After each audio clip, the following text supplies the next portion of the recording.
There is a moment in the 6th season premiere where Finn is floating in the ocean. His right arm has just been torn off at the elbow, and a small pink flower has begun to grow out of the wound. He is not screaming, he is not crying, he is not even really reacting. He is just floating there, looking at the place where his arm used to be, while Jake swims toward him through the water, asking if he is okay, and Finn does not answer. The show holds on his face for a long second. The music drops out almost entirely, and then the scene ends, and the show cuts to the title card, and the credits roll, and the season just begins. That is the image that most people remember when they talk about the darkest moment in Adventure Time. But it is not the darkest moment. It is not even close. It is just the most visible one, because by the time Finn is floating in that water, he has already been becoming someone else for 5 seasons, and the arm coming off is not the point where the change happens.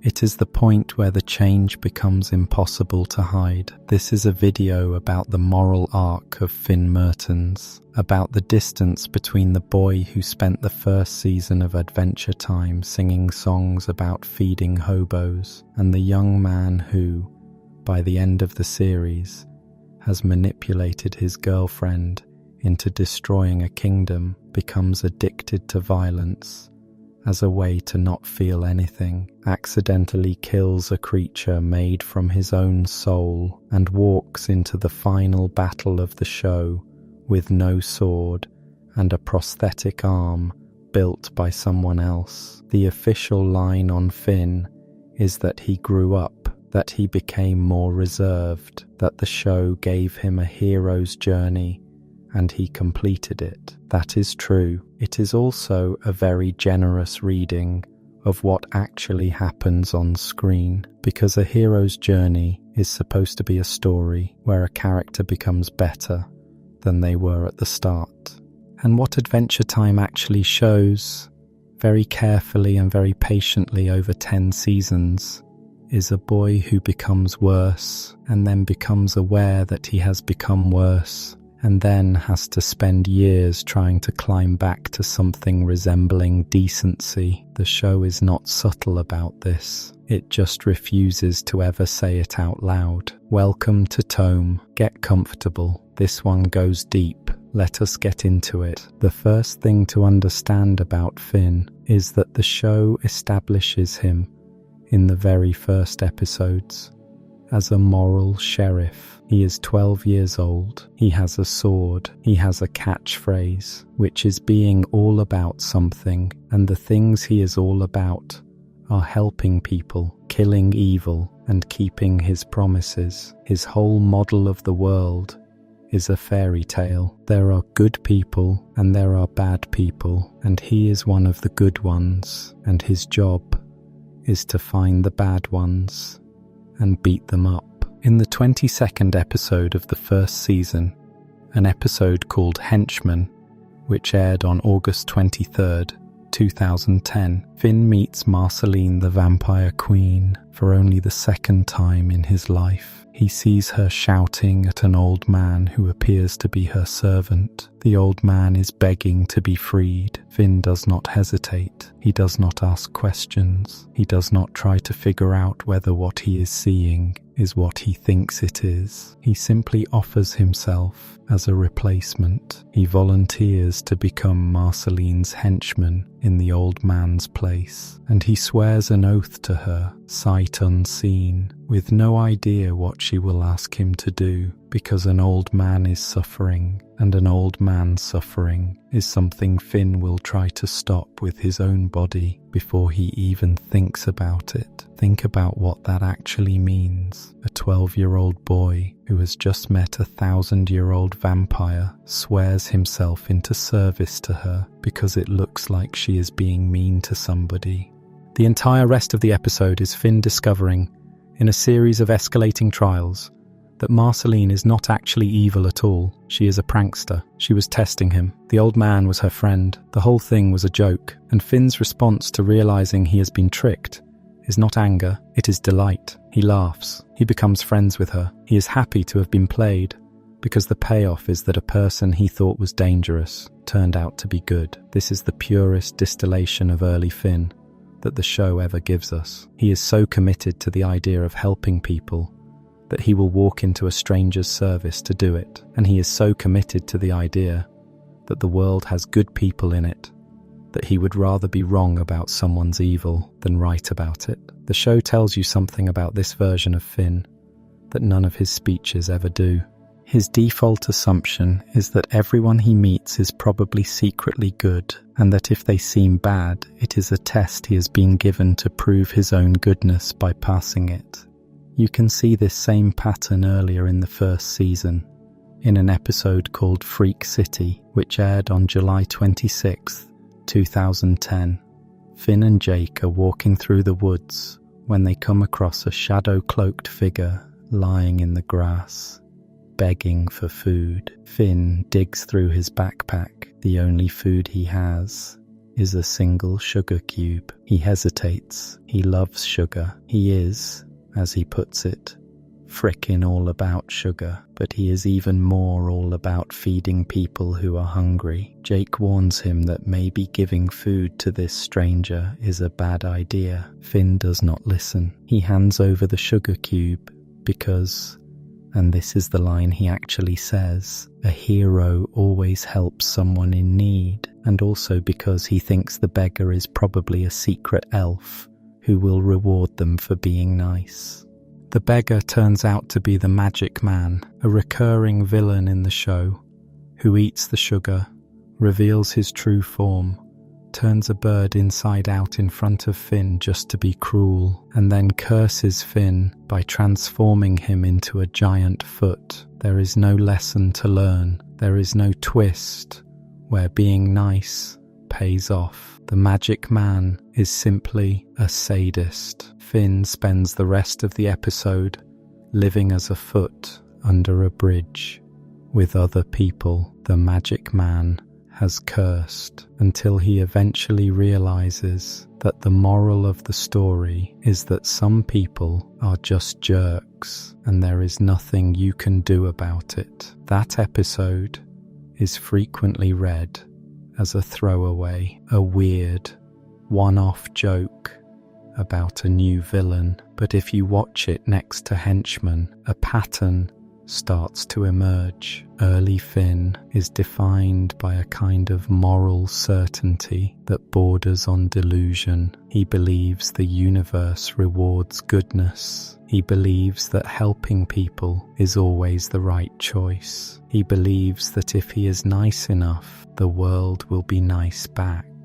The show, from the very first season, is already beginning to poke holes in this worldview. In Freak City, it punishes him for being kind to a stranger. In Henchmen, it tricks him into indentured servitude through his own instinct to rescue someone. The show is not telling you that Finn is wrong to be kind. It is telling you that his understanding of kindness is a 12-year-old's understanding of kindness, and that sooner or later that understanding is going to break. Every single episode of Early Adventure Time is, in its own small way, a test of a worldview that cannot hold. The boy has built his entire identity on a framework that does not match the world he lives in, and the show is patient. It does not knock the framework down all at once. It lets him fail, small failure by small failure, and it lets him rationalize each failure as a new lesson until the lessons start to pile up into something the boy cannot quite carry. There is a scene in the first season's episode Ocean of Fear, which aired on June 21st, 2010, that is almost impossible to watch without thinking about what Finn will eventually become. Finn and Jake are chasing a giant fire newt that has stolen boots. Jake follows the newt into the ocean, and when Finn tries to follow Jake, he stops at the water's edge and begins to scream. A dark, cloud-like entity emerges from his belly button. It introduces itself as the Fear Feaster, the manifestation of Finn's fear of the ocean. It tells him that if he cannot overcome this fear, he will never be a real hero. Finn, who has spent his entire short life believing that a hero is just someone who helps people, is confronted for the first time with the possibility that heroism has requirements he does not meet. He is afraid of something, and that fear is being personified and held up in front of him and used as evidence against his identity. Jake tries to help him. Jake builds a plan to immerse Finn gradually in the water. Jake ties him up in his sleeping bag. Jake does everything wrong, and Finn, every single time his fear spikes, responds by beating Jake up hard, repeatedly. He is terrified, and the only way he knows how to process terror is to attack the person closest to him. Let that sit for a second. The very first episode in which Finn cannot solve a problem with violence, his response is to use violence anyway, against the one person in the world who loves him most. The show does not comment on this. It does not add music to tell you how to feel. It plays it as comedy. Jake's face getting pummeled is a running gag, but the pattern is already there. At the very start of the show, when Finn is confronted with something he cannot defeat by swinging a sword at it, he becomes confused, and the confusion turns into rage, and the rage lands on whatever is closest. That is not a story beat in Season 1. That is the seed of everything that will go wrong for the next 9 seasons. Finn has no vocabulary for fear. He has no vocabulary for sadness. He has no vocabulary for anything that cannot be slain, rescued, or punched. And the show is telling you, very quietly, that a 12-year-old whose only tools are his fists and his hero code is going to eventually find himself in a situation where neither of those tools work, and that day is going to break him. The season ends with Finn being told, essentially, that being afraid of the ocean does not disqualify him from being a hero, that even heroes have flaws, that his goodness is not contingent on perfection. And Finn, at the end of that first season, accepts this lesson. He files it away. He moves forward. But if you track his development across the next several seasons, you will notice that the Fear Feaster never really goes away. It just changes names. It becomes the Vault. Finn builds, somewhere inside himself, a mental space where he stores every emotion he cannot process, every fear he cannot defeat, every moment that does not fit his story. And the vault, over the course of the show, fills up and fills up and fills up, and nobody knocks on that door. Nobody asks him what is in there. Nobody notices that the boy is becoming a storage unit for his own unprocessed pain. By Season 2, Finn is starting to fray at the edges, and the show begins to get more comfortable showing it. In an episode called The Enchiridion, a holdover from Season 1, Finn is presented with a moral test by a dark magician. He has to punch a princess to prove his commitment to heroism. He refuses. He fights the magician instead. He gets the book, but the test itself is revealing. The show is already starting to ask what the limits of Finn's code are, and whether his code has limits at all. In Season 3, he meets his hero Billy, a legendary warrior, who tells him something that should have been one of the most important lessons of the series. Billy tells Finn that he has given up violence, that he has stopped being a hero in the old sense, that heroism is not about slaying monsters. It is about being present in a community, helping people one at a time, refusing the glamour of the sword. Finn, in that episode, listens, and then he forgets. He goes right back to his adventures. He goes right back to his swords. Billy's message does not stick. The show does not need to tell you that it does not stick. It just shows you the next dozen episodes of Finn chasing monsters, and the pattern makes itself. There is a specific texture to the Billy episodes that deserves attention because they are the first time the show hints that heroism itself might be a problem. Billy is the hero Finn wants to become. He is the template. He is the platonic ideal of the adventurer.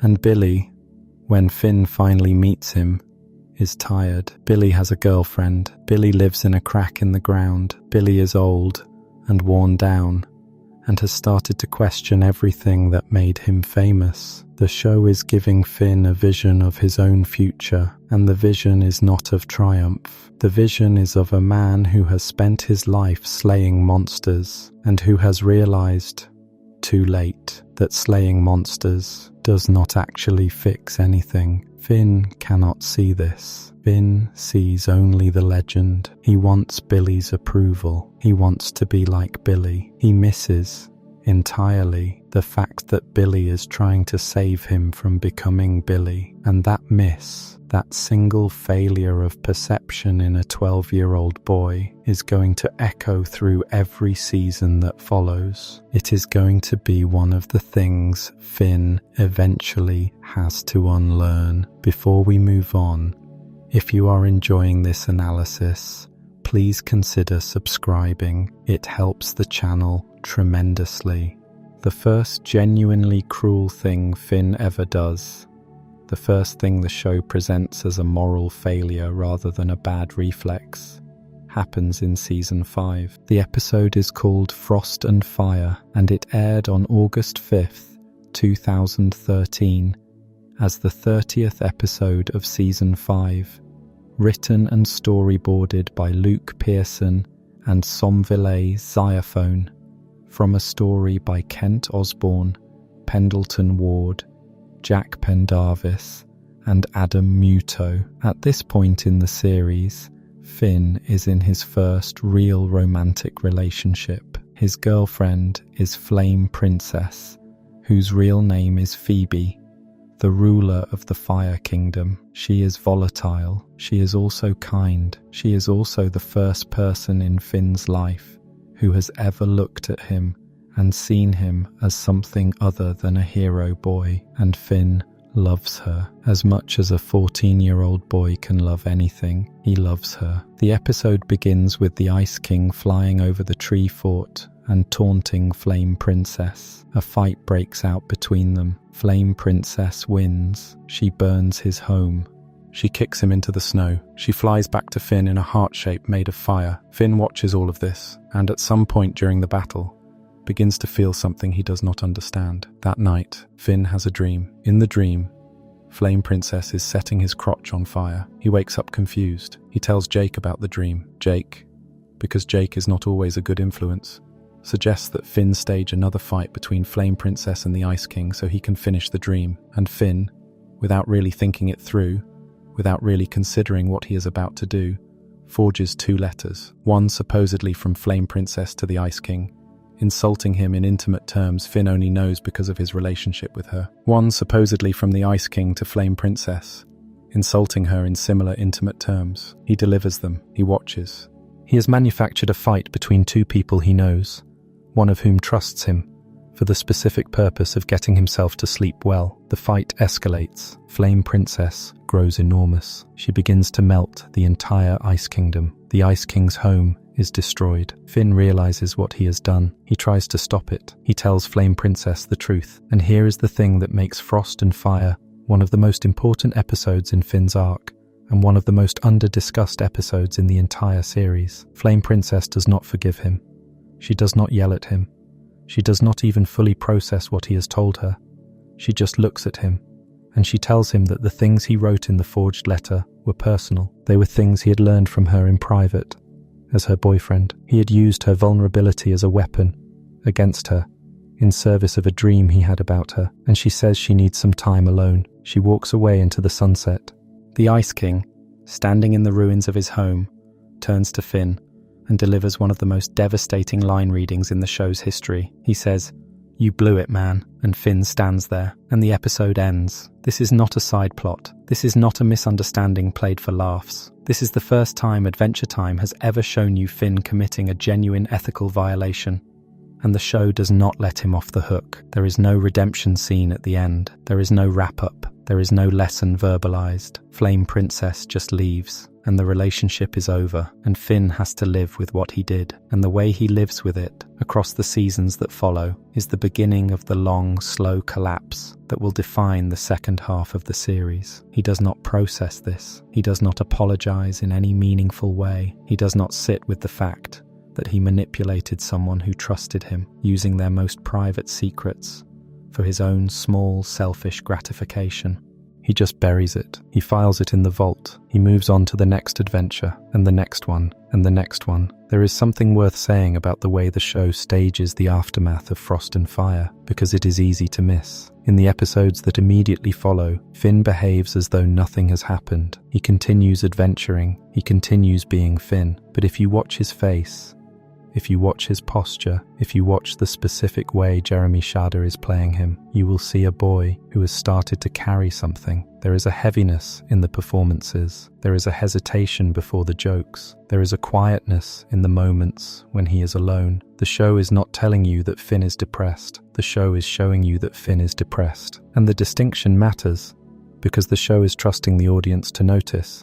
And most of the audience, particularly children, did not notice. That is the shape of the craft here.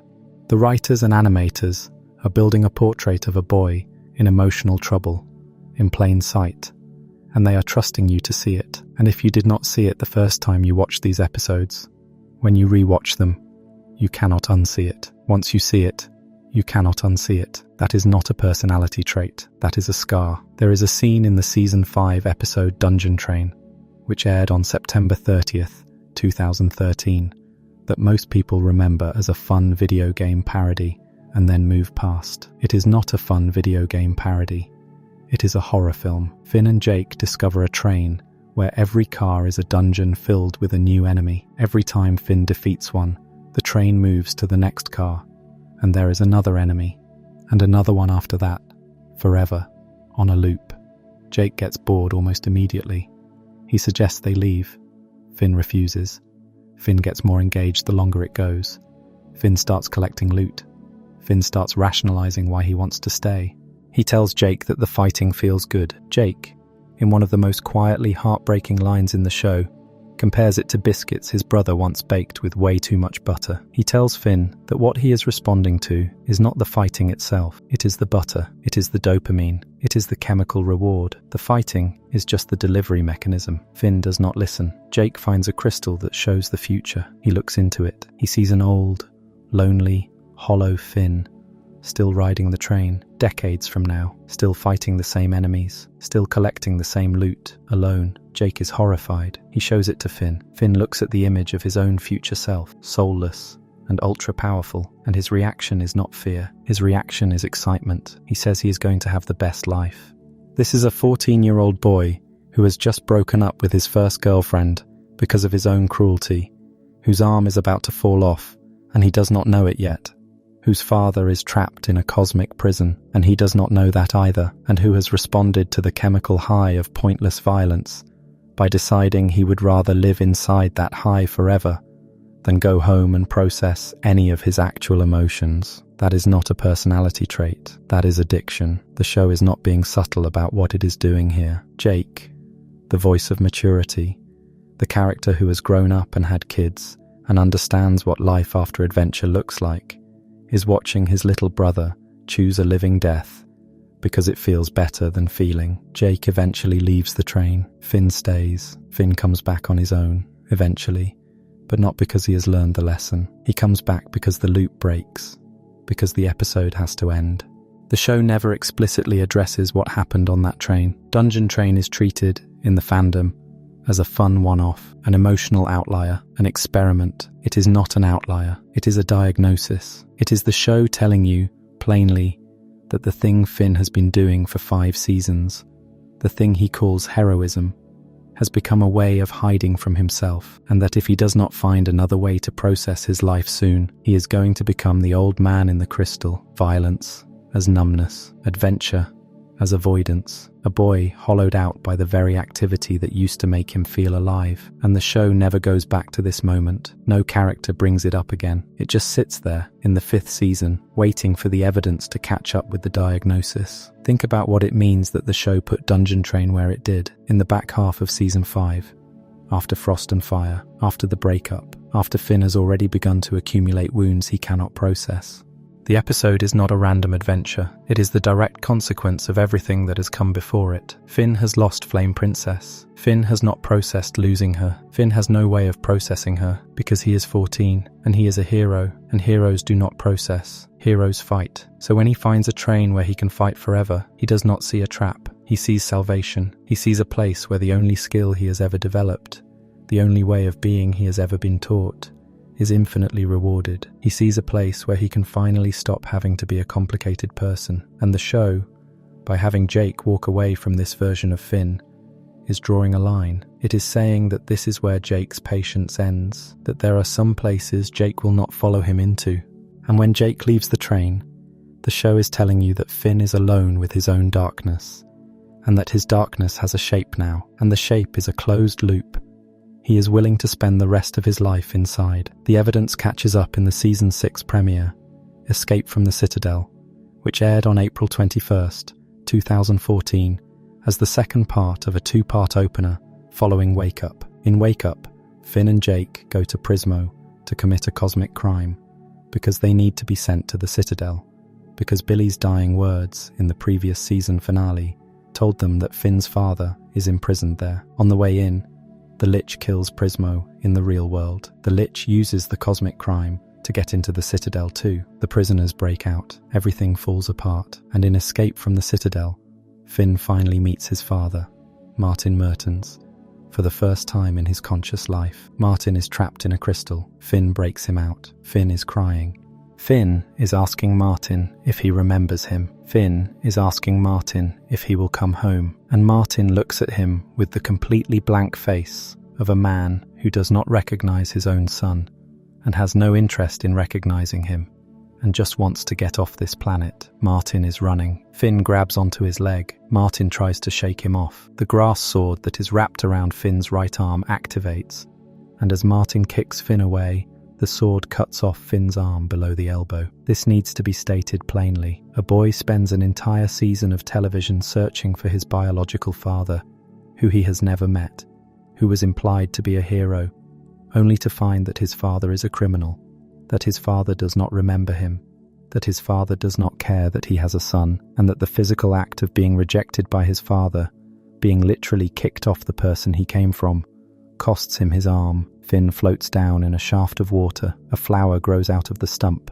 Jake swims toward him. Finn does not speak. The show strips out most of the music. It holds on his face. It makes you watch. And then the episode ends. That is the image this video opened with. That is the image everyone remembers. But what the image means is not what most people think it means. It is not the moment Finn becomes traumatized. It is the moment Finn's trauma becomes visible. Everything before it, the Fear Feaster, the Vault, the manipulation of Flame Princess, the Dungeon Train, the buried grief over Billy's death, the unspoken dread of what his real father might actually be like, all of that is already inside him. The arm coming off is just the moment the body gives up pretending. There is a symbolic weight to the specific way the arm is lost that the show almost never comments on, but that the whole fandom has noticed over time. Finn's right arm is cut off by the grass sword, which is itself a cursed object that wrapped around his arm in Season 5 in an episode called Blade of Grass. The sword, once attached, could not be removed. It was part of him, and when Martin kicks him free, the sword takes the arm with it, because the sword was always going to be the thing that cost him something eventually. The cursed weapon, the violence he could not put down, the instrument he carried with him everywhere, is what takes the piece of him that goes. That is not a coincidence. That is the show writing its own thesis into the visual language of the finale of the season. The hero is destroyed by his own sword. The adventurer is disarmed by his own adventure. The boy who thought he could fight his way through anything loses the fighting arm in the specific moment his father rejects him. Every single piece of this image is the show telling you, in the clearest possible symbolic terms, that Finn's entire approach to his life has just run out of room.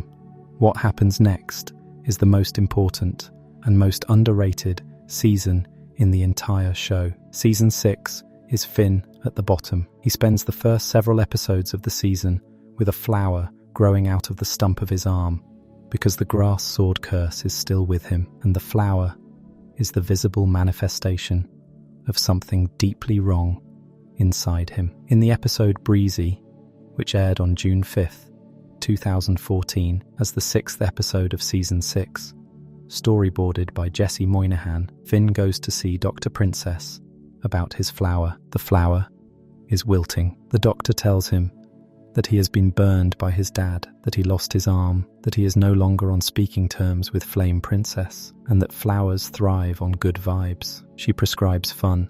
Finn, who is a deeply depressed teenager at this point in the show, interprets this prescription in the shallowest possible way, deciding that what he needs is a string of romantic encounters that will distract him from his grief. This is one of the most quietly sad episodes Adventure Time has ever done, and it is frequently skipped over because on the surface, it looks like a comedy about dating. On the surface, it is comedy. Underneath, it is a portrait of a boy trying to use other people's attention as a painkiller. Finn befriends a bee named Breezy, voiced by Ashley Birch, who is actually interested in the flower on his arm, rather than in him as a person. She agrees to help him meet princesses because it puts her closer to the flower. Together, they go on a tour. Crab Princess, Lizard Princess, Mussel Princess, Frozen Yogurt Princess. The show plays each one as a small beat of comedy, but the pattern underneath is bleak.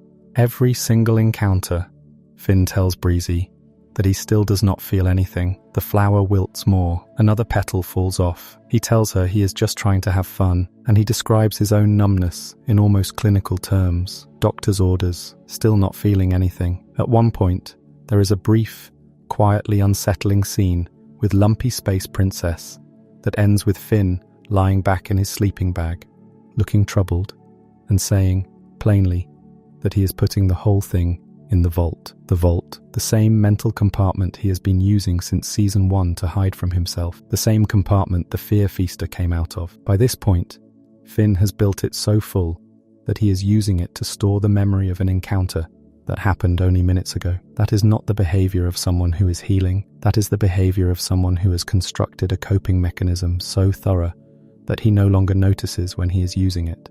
And the show, in Breezy, does something remarkable. It resolves the flower storyline in a quasi-mystical way that is also quietly ambiguous. Breezy sings to Finn in the moonlight. He hallucinates Princess Bubblegum holding a sword. The flower grows into a tree. The tree cracks open. A new arm is inside it. Finn is whole again, physically, but the show is very careful to never claim that his emotional state has changed. The arm is back. The numbness remains. The vault is still full. He has been physically restored by something he did not earn, through a love he did not reciprocate, and his primary feeling about the whole experience is that he is excited to have an arm again. He does not talk to Breezy about her sacrifice. He does not follow up. The episode ends with her alone, holding a flower petal. The show will not return to her for a long time. Finn just moves on. Again, he just moves on.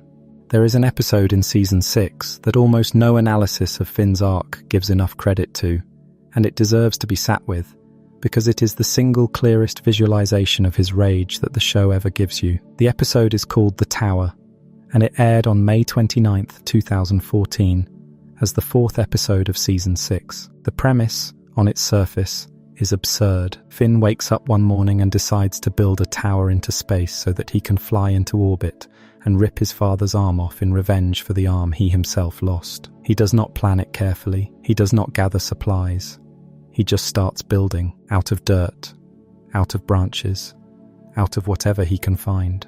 And the tower keeps growing and growing and growing because Finn discovers, partway into the episode, that his missing arm has psychic powers, and his desire for revenge is so pure and so concentrated that it is summoning a phantom limb made of pure will, and the phantom limb is what is doing most of the building, and Finn does not realize this for most of the episode. Think about what that image is asking you to see. A teenage boy is so consumed by his unprocessed rage at his father that the rage itself becomes a physical force. It manifests as a limb. It builds a structure tall enough to reach the sky. Finn is not in control of this. Finn is the host. The rage is the engine, and the rage is so single-minded, so undiluted, that it does not need food or water or rest to keep going. It just keeps stacking. It just keeps reaching. Finn climbs the tower. He is starving. He is dehydrated. He is hallucinating. And every time he thinks about giving up, the phantom limb pushes him forward, because the phantom limb is not him. The phantom limb is the part of him he has buried so completely that it has split off and become its own creature. This is a child's show. This is an animated comedy that aired on a children's network in the spring of 2014. And what it is showing you in 11 minutes is a teenage boy whose grief and rage have become so detached from his conscious mind that they are operating as a separate entity, building a monument to the harm he wants to do to the man who hurt him. The Tower is a horror story about repression. It is the show drawing, in literal physical space, the size of what Finn is carrying. He has lost an arm, and he tells everyone he is fine. And meanwhile, in the world of metaphor, the part of him that is not fine is constructing a building tall enough to scrape the moon. That is the gap between what Finn says about himself and what is actually happening inside him. That is the vault, externalized. That is the cost of all the burying. Princess Bubblegum, in this episode, figures out what is happening. She and the other princesses watch the tower grow on a monitor, and Bubblegum, with the calm of someone who has been waiting for this, sets about the work of bringing Finn back down. She does not do it through force. She does not climb up and drag him down. She does it by giving him something he has not had in a long time, which is the experience of being seen. She lets him punch her. She lets him hit her in the face, hard, in a sequence that is genuinely shocking to watch the first time, because Finn has never hit a person he loves before. Not like this, and Bubblegum just stands there and takes it. She has the black eye to prove it. She does not retaliate. She just lets him do it. And in the act of letting him hit her, in the act of refusing to fight back, she breaks the spell of the rage. The phantom limb evaporates.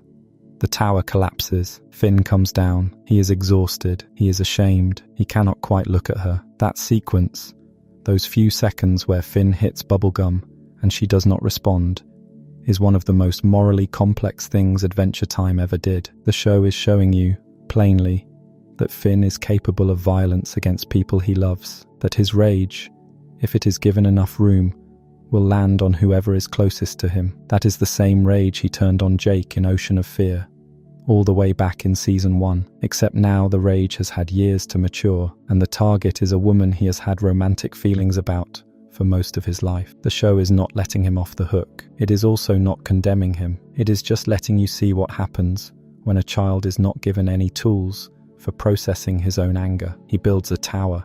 He hits a princess. He cannot tell, in the moment, that any of this is wrong, because the rage is not him, and yet the rage is also entirely him, and the show is asking you to hold both of those things at once. What makes the tower one of the most important episodes in Finn's arc is the fact that the show never has Finn talk about it afterward. He does not apologize to Bubblegum. He does not have a long conversation with Jake about what he did. The episode ends, and the next episode begins, and the only evidence that any of it happened is the small black eye Bubblegum carries for a couple of episodes. The show is doing the thing it always does. It is putting the harm in front of you, and then it is moving on, and it is trusting you to remember. And if you do remember, what you remember is that Finn, somewhere in his own mind, almost murdered his father and almost hurt the woman he loves and almost destroyed himself in the process. And that he did all of this in a single morning before lunch because the rage inside him was so large that he could not see around it. That is not the behavior of a hero. That is not even the behavior of a person who is failing at being a hero. That is the behavior of a person whose interior life has begun to act independently of his conscious will. That is what unprocessed grief does. That is what unprocessed rage does. They build towers. They strike at the people you love. They masquerade as heroism, as righteousness, as a quest, as a mission, when really they are just the unattended wound finding its own way out. And Finn, at this point in the show, is so full of unattended wounds that the show has to give them their own physical body in order to make them visible. The phantom arm is the wound, the tower is the wound's ambition, the black eye on Bubblegum's face is the wound's signature. The show puts all of this on screen, and then it just keeps going. It does not pause, it does not score it for emotional impact. It just lets it sit, and it trusts that somewhere in the back of your head you will remember that this is who Finn is when his coping mechanisms fail completely. There is a specific kind of cruelty that comes from the way Finn treats his father across the rest of Season 6, and it is a cruelty that the show refuses to name. In an episode called The Visitor, which aired on February 5th, 2015, as the 27th episode of Season 6, written and storyboarded by Tom Herpish and Steve Wolfhard, Finn sleepwalks across most of Ooo, led by a vision, until he finds himself at a small farming village populated by a race of tiny childlike humanoids. In the village there is a spaceship that has crashed, and hiding in a tree above the spaceship, pretending to be a tree spirit, is Martin Mertens. Finn has not seen his father since his arm came off. He is now 16 years old, and he stands below a tree, listening to the voice he has been waiting his whole life to hear. And what the voice is doing is tricking a village of trusting people into disassembling their own farm to rebuild his escape pod so he can leave. Finn confronts Martin. Martin pretends to have lost his own arm in a spaceship accident so that Finn will not seek revenge for the Citadel. Finn tells Martin he never wanted revenge. Martin immediately reveals that he was lying about losing his arm, pulling the perfectly fine arm out of his shirt. Finn asks him if everything he says is a lie. Martin says, plainly, that not everything is. Finn asks if there is any way to tell the difference. Martin, laughing, says he hopes not. That is the father. That is the answer. The man who abandoned him is looking him in the eye and explaining, almost with pride, that he is fundamentally untrustworthy by design. The villagers, who trust Martin without question, continue to ruin themselves on his behalf. When they stop being useful, Martin prepares to leave them to die as his ship is about to explode. Finn, in the closest thing to a genuine heroic act he has performed in seasons, decides to save the villagers himself. His father is already inside the escape pod, trying to decide whether to wait for him, and Finn, without hesitating, without ceremony, without crying, slams the button on the pod and launches his father into space. He does not wait. He does not negotiate. He does not ask for one last thing. He just fires his father into the atmosphere and walks away. Think about what that actually means. The entire arc of the hero's journey is supposed to build to a reunion with the father, a reconciliation, a passing of the torch. Finn's version of that moment is a boy staring at a man he does not know, realizing there is no relationship here to repair, and choosing to let him go, because keeping him around would only hurt more people. The episode does not frame this as a triumph. There is no music swell. Finn climbs into a field of ruined crops and helps a villager who has stowed away in the pod embrace him. He carries the villagers home, and he sits, afterward, with what has happened, trying to make sense of a biological father who is not a father in any functional sense at all. That is not a small thing. A child deciding, consciously, that his father is a black hole he cannot fill, and acting on that decision is one of the hardest things a human being can do. And the show puts Finn there, at 16, with no guidance, no therapy, no ceremony, and asks him to make the choice alone. He makes it. The vault gets a little heavier.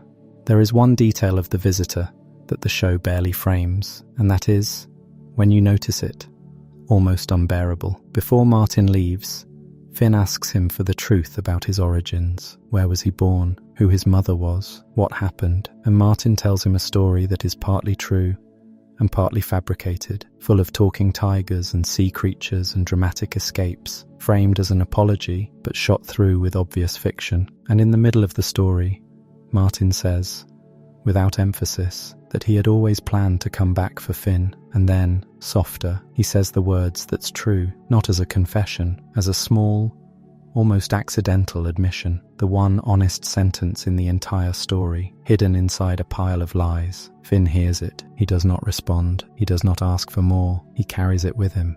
He does not know, at this moment, that Martin is telling a version of the truth, that in a past life, his father had loved his mother, that there had been a window in which Martin was briefly a decent man. He only has what Martin has given him, a throwaway line in a story about tigers, and he takes it because he is starved, because he will take anything, because that is what children of absent parents do. They scavenge for crumbs. They decide a crumb counts as a meal. The vault takes another deposit. Before we move on, if you are enjoying this analysis, please consider subscribing. It helps the channel tremendously. By the time the Islands miniseries begins in Season 8, Finn has been carrying this version of himself for 2 full seasons. Islands aired from January 30th through February 2nd, 2017, an 8-episode event. The episode called Min and Marty, which is the 6th episode of the miniseries, is where Finn finally learns the real story of his origins. He was born on Hub Island.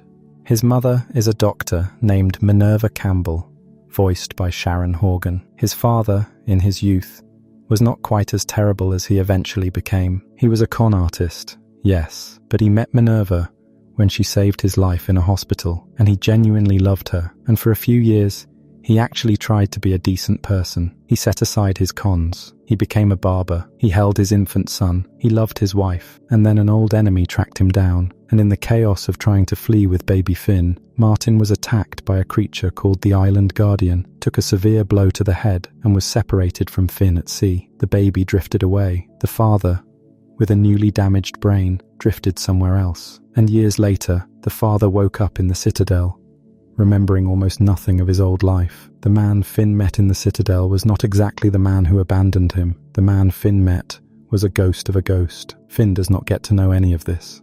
Finn's mother tells him some of it, eventually, when he reaches Founders Island, but even she does not know the full truth, because she does not know what happened after Martin was swept away. Minerva, who has uploaded her consciousness into a digital network to save her remaining community from a plague, wants Finn to stay with her on the island, where she can protect him forever. And Finn, in one of the most mature moments of his life, tells her no. He tells her that he loves his life in Ooo. He tells her that she cannot protect him from everything, and that if she keeps him here, he will wilt the way the flower wilted. He has learned, from his father, that people who try to hold on to things too tightly sometimes destroy them. He has learned, from the dungeon train, that safety without meaning is just another kind of death. He hugs his mother in a virtual room, and he leaves. That is growth. That is real, earned growth. The vault is still there.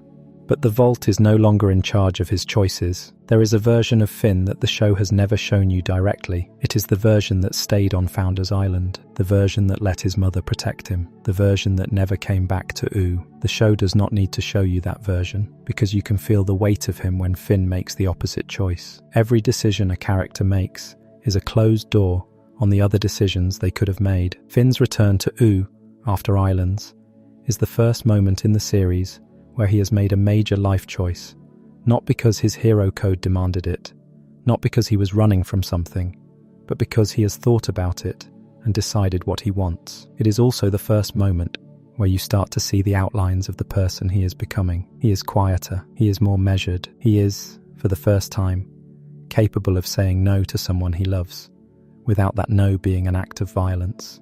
And the show, subtly, is rewarding him for this. Season 8 is the season where Finn is most adult, most calm, most able to navigate complexity without his fists. The show has been waiting to give him this, and then the show takes it away because the show is not done with him yet. In a 2-part episode of Season 8, called Pre-Boot and Reboot, Finn's grass sword and his Finn sword, a magical sword from an alternate dimension that contains a small version of himself, collide during a fight. The collision fuses them. From the fusion, a new creature emerges, a grass humanoid version of Finn, created from the 2 swords, who thinks he is Finn, because he has Finn's memories, because a piece of Finn's consciousness was literally inside the Finn sword. This creature eventually takes the name Fern. Fern, voiced by Hynden Walsh, is Finn. He is also not Finn.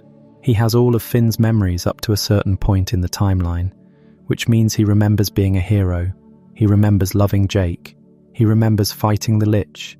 He remembers everything, but he is not the one who lived any of it. And over the course of the following episodes, the reality of his situation begins to break him. He is a copy. He is a replacement. He is the leftovers. He looks at his own right arm, which is made of grass, and he sees the version of himself that never grew up, trapped in this body, made to play a role he did not choose. The show makes Fern a foil. That is the surface level reading.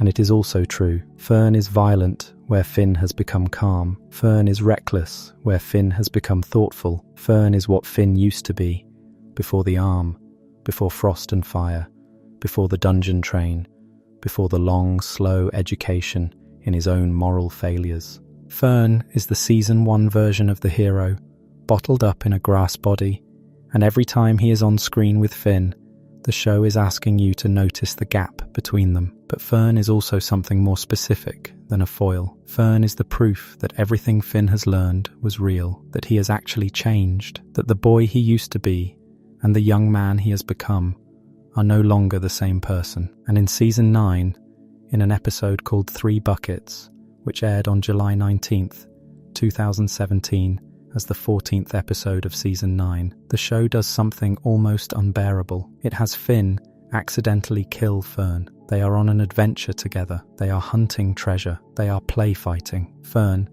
who has been slowly falling apart mentally as he realizes that Gumball and Bubblegum's relatives want to use him as a weapon and that his own existence is borrowed, snaps. He traps Finn in a small prison. He takes over Finn's life. He goes home to Jake, wearing Finn's face. Finn escapes.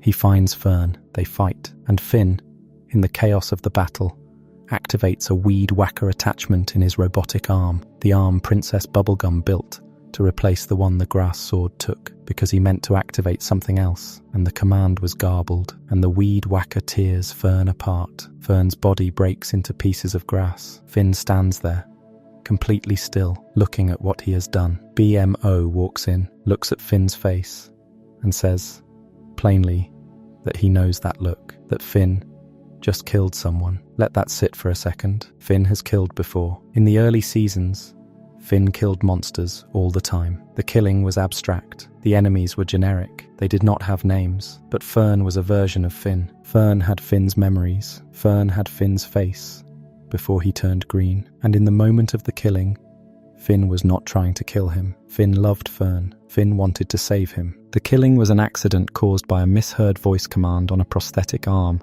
that Finn only has because his father abandoned him in a cosmic prison. If you pulled this scene out of the show and showed it to someone who had never seen Adventure Time, they would not think it was a cartoon. They would think it was a Greek tragedy. A young man kills his own shadow. He does not even mean to. He was trying to say one word and said another, and the person he killed was the version of himself he has spent 5 seasons leaving behind. The behavior of someone who has just done that is not the behavior of a hero. It is the behavior of someone who has become complicated in a way they cannot unbecome. Finn stares. BMO tells him what he has done, and the episode ends. The show does not linger on this. The show moves on quickly. The next episodes are about other things. Fern is resurrected, in a way, because the fragments of his grass body are picked up at the end of 3 Buckets by a mysterious figure who turns out to be Gumball. Fern will be back, but Finn does not know that at the time. Finn spends the next several episodes carrying the weight of having killed a person he loved, and the show,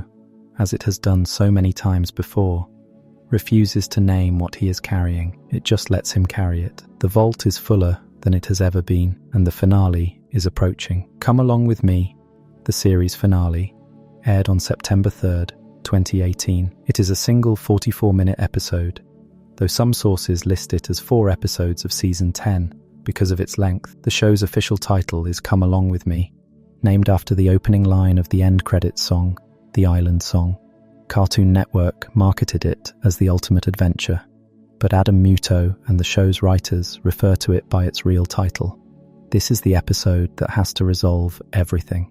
The Gum War, the Lich, Golby, Finn's arc, Jake's arc, the whole weight of 10 seasons of television, and the show does something remarkable in it. It does not give Finn a sword. Adam Muto has said in interviews that the decision to keep Finn out of the final battle with a sword was deliberate, because Finn's journey had taken him away from that version of himself. The sword was always the lie. The sword was the thing that made him feel like a hero, when what he was actually doing was hiding from his own interior life. In the finale, Finn spends most of the episode trying to prevent a war rather than fight one. He throws himself between Princess Bubblegum and Gumbald, her uncle who she created, and then chemically reduced to a simpleton in his past life, trying to broker peace. He fails at first. Jake, of all people, ends up being the one who stops the fighting by throwing a dream potion that puts the major combatants to sleep. Inside the dream, Finn fights Fern, not with a sword, with his hands, with his words. He tells Fern that they are the same person, that their fears are the same, that their traumas are the same. He asks Jake to retrieve something for him. Jake climbs through the dream world to a specific place, and he finds it. He finds the vault, the actual vault, the mental construct Finn has been filling up since season 1, full of every feeling he has ever been unable to process. Jake opens it, and out of the vault come manifestations of Finn's deepest fears. A grass demon version of Princess Bubblegum, a grass demon version of Martin, a grass demon version of Susan Strong, the first human Finn met and then failed to protect, a grass demon version of the Lich, wearing Billy's skin, every buried wound, every unprocessed grief, the people Finn has lost, the people Finn has hurt, the people Finn has been afraid to become. They all come out at once, and Finn does not run from them. Fern, seeing them, realizes that he has the same fears. The two of them, Finn and his grass doppelganger, look at what is inside them, and they do not look away. They jump into the vault together. They face the grass demon that has been corrupting Fern's mind. Finn pries the demon off Fern's body. He pierces it with a chair. He kills it. Fern is free, but the grass demon was what was holding Fern together, and without it, Fern begins to wilt. His body is failing. Finn and Fern have a conversation in the dream, and then in the waking world, that is one of the most quietly devastating scenes in the entire series. Fern is dying. He knows he is dying. He is not angry. He tells Finn, essentially, that he is okay with it, that he just wants to be planted at the tree fort, that he wants to become something that will last, even if he himself will not. Finn carries him. He plants him. From the seedling, a massive tree grows, with a Finn sword embedded at the top. Generations from now, 2 new adventurers named Shermie and Beth will find that sword, climb that tree, and begin their own story. That is what Finn's arc ends on. Not violence, not a victory, a funeral, a planting, an acceptance that the version of himself he once was is gone, and that the best he can do is make sure that the ghost of that version gets a place to grow into something new. Think about what that actually means. The boy who opened the show by volunteering himself into servitude to rescue a stranger has, by the end, become a young man who is willing to sit with his own ghost and bury him properly. The sword he used to carry is now in a tree he planted from the body of the person he killed. That is not a hero's journey. That is something harder. That is a moral arc. Before we move on, if you are enjoying this analysis, please consider subscribing. It helps the channel tremendously.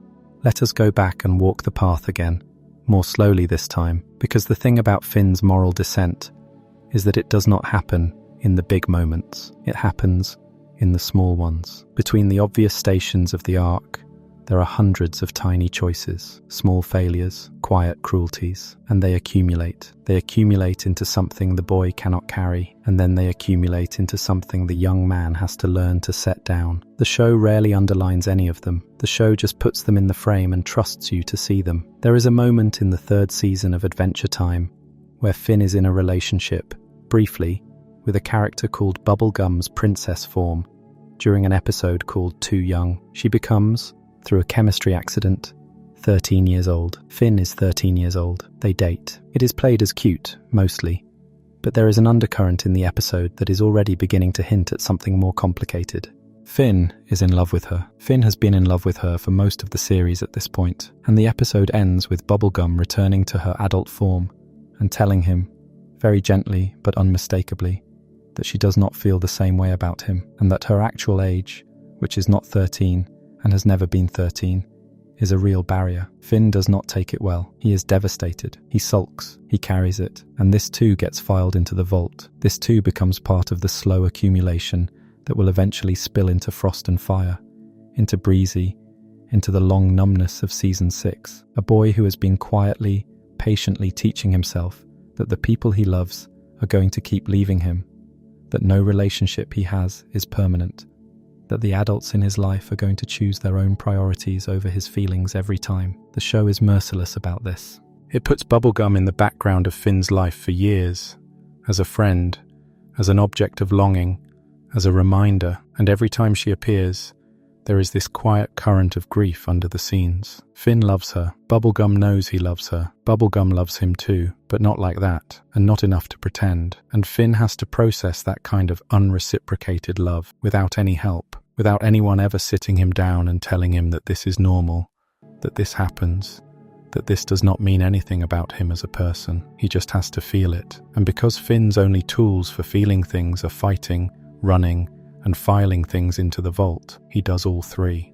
The third season also gives you an episode called From Bad to Worse, in which Finn accidentally starts a zombie apocalypse by throwing a piece of candy into the wrong place, which then infects the entire Candy Kingdom, and his response to having caused a disaster that nearly kills his best friend and the woman he loves is to fight his way through it without ever really acknowledging that he caused it. The pattern is there. Finn's capacity for self-reflection is very small in the early seasons. He does the thing has consequences, he deals with the consequences, and he moves on. In the Season 4 finale, an episode called The Lich, which aired on October 22nd, 2012, the Lich, who is the show's ultimate embodiment of annihilation, possesses the corpse of Finn's hero, Billy. Finn does not know this at first. Finn sees Billy, the legendary warrior who has mentored him, who has inspired him, who is the single most important hero in Finn's imagination, and Billy gives him a quest.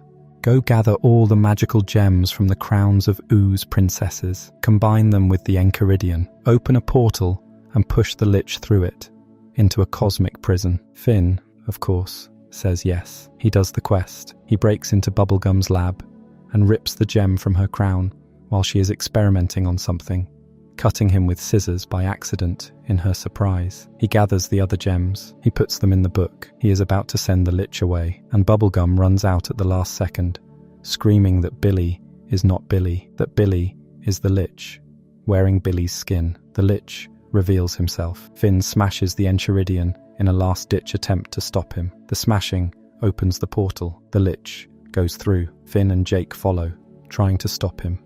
They arrive in the time room where Prismo lives, and the Lich has already made his wish, the wish for the extinction of all life, and vanished.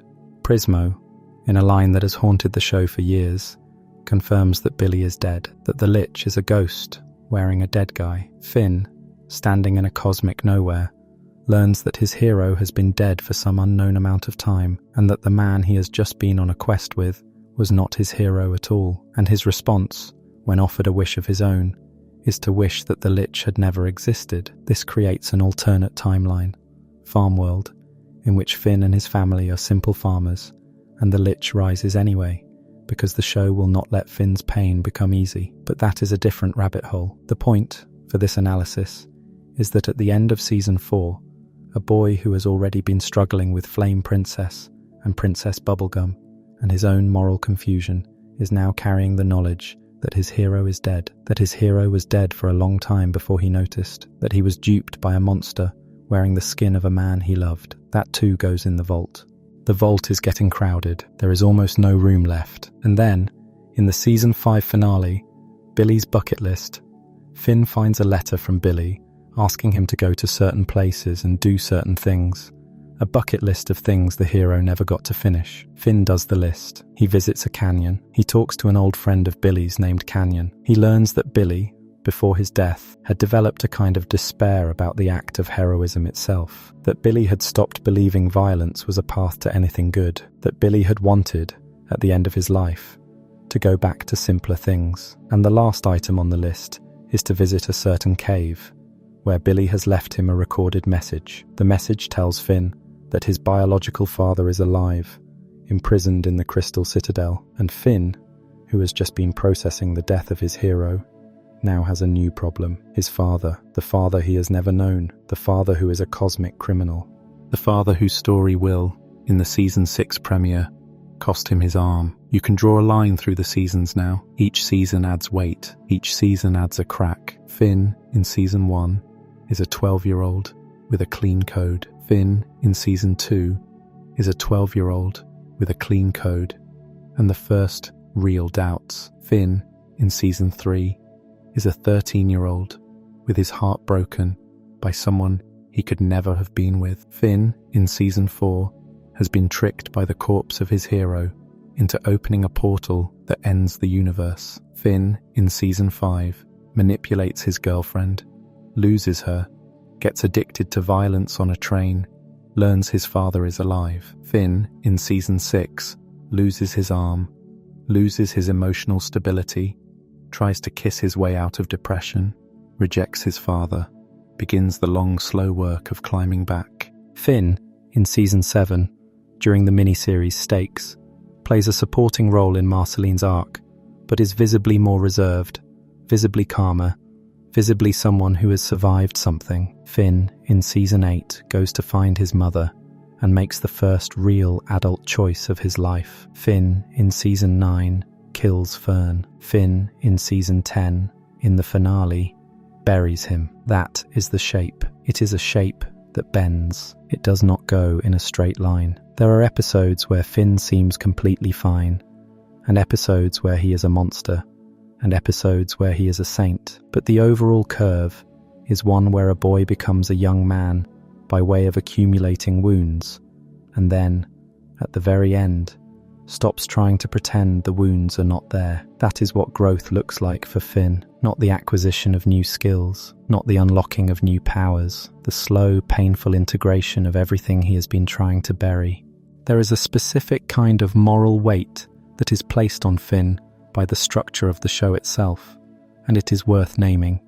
Adventure Time began as a silly show about a boy and his dog fighting monsters in a post-apocalyptic fantasy land. That was the original pitch. Pendleton Ward, the creator, has said in interviews that he wrote the show the way he would play a session of Dungeons & Dragons. Finn was the player character. Jake was the companion. The princesses were the quest givers. The villains were the monsters of the week. Ward stepped down as showrunner during Season 5, and Adam Muto took over. Rebecca Sugar, one of the most gifted storyboard artists and songwriters on the show, left after storyboarding the 5th season episode, Simon and Marcy, episode 14 of Season 5, which aired on March 25th, 2013. She left to go create Steven Universe. When these transitions happened, the show changed. It became more interested in emotional interiority.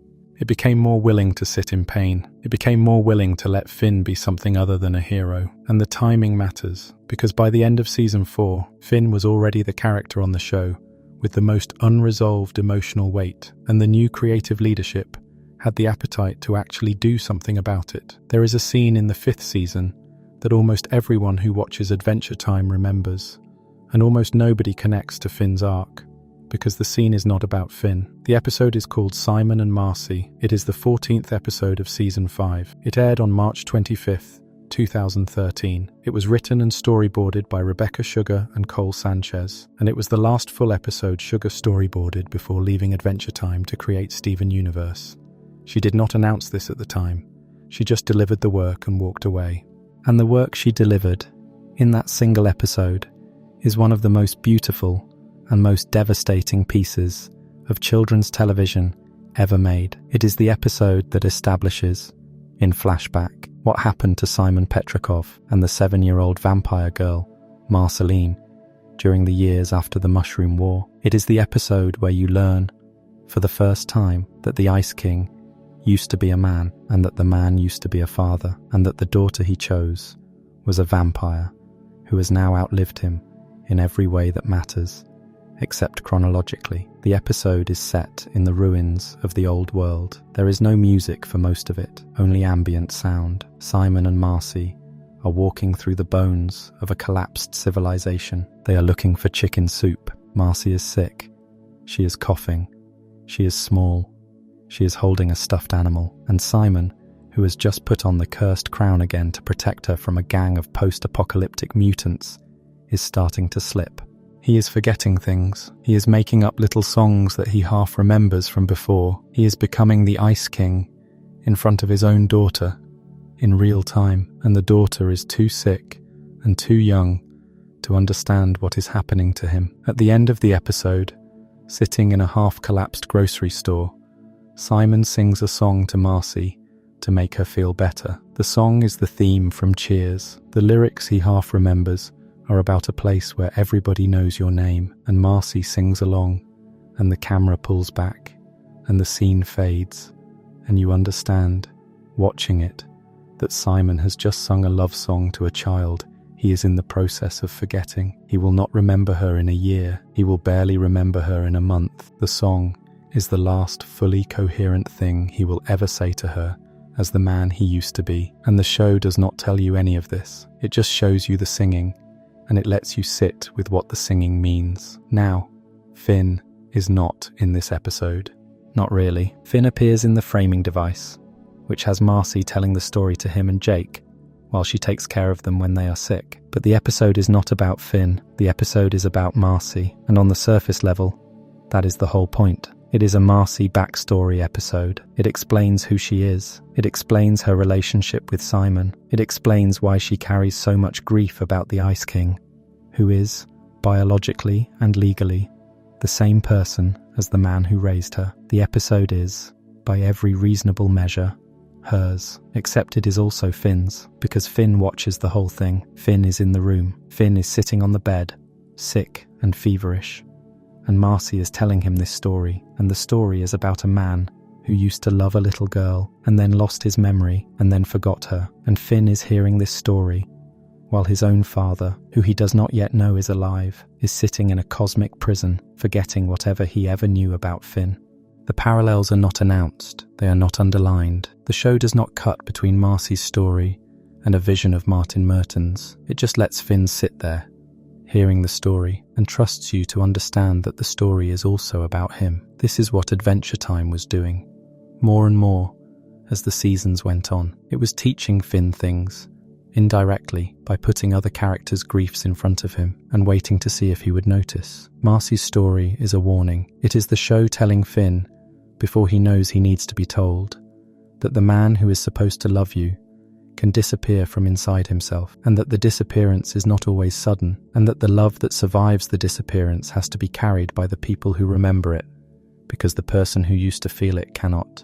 That is the thesis of Simon and Marcy, and it is a thesis Finn is going to need, very specifically, in about a year of showtime, when he meets his own father in the Crystal Citadel. He is going to stand in front of a man who does not remember him, and the show, 2 seasons earlier, has already shown him what that looks like by way of someone else's father. It has prepared him, it has put the lesson in his head, and trusted him to draw on it when the time comes. Whether he draws on it is another question. The show, as it always does, refuses to answer cleanly. When Finn meets Martin in the Citadel, he does not seem to be thinking about Marcy and Simon. He seems to be thinking only about the man in front of him, the absence of recognition in the man's eyes, the way the man flinches away from the word son. Finn does not say, "Oh, this is what Marcy was talking about." He does not connect the dots out loud, but the show wants you to connect them.